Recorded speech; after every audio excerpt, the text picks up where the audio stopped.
Udahni duboko. Izdahni polako. Koliko puta si poželeo da odustaneš, jer je put bio pretežak? Koliko puta si mislio da možda nisi dovoljno jak?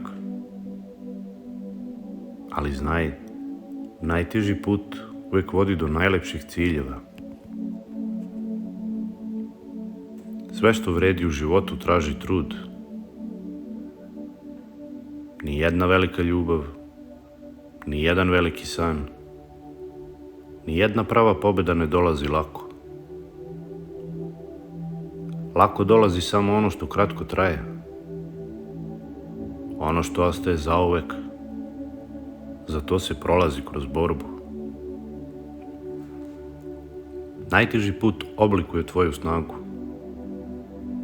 Učite strpljenju, upornosti, veri. Učite da razlikuješ ono što je prolazno od onoga što je vredno. I svaki korak, i onda kada je bolan, vodite bliže cilju koji je stvoren samo za tebe. Sjećaš li se trenutaka kada si mislio da nećeš moći dalje, a onda si stigao tamo gde si sanjao?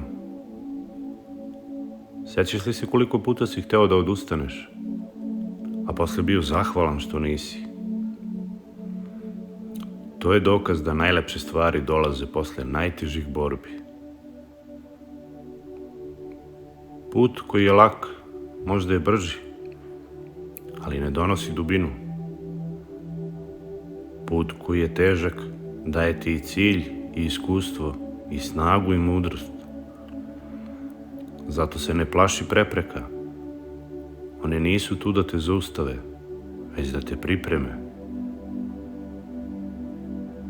Bog nikada ne stavlja prepreke da bi te slomio. One su tu da bi ti pokazali koliko si jak i koliko možeš da rasteš. Jer iza najtežih vrata kriju se najlepši darovi.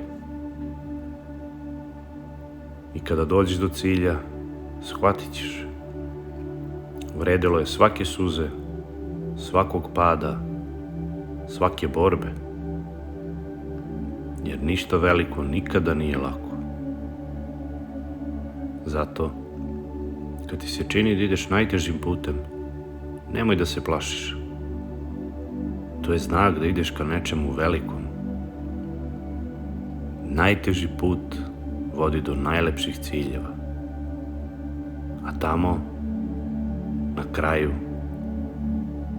čeka te nagrada koju samo Bog može da pripremi.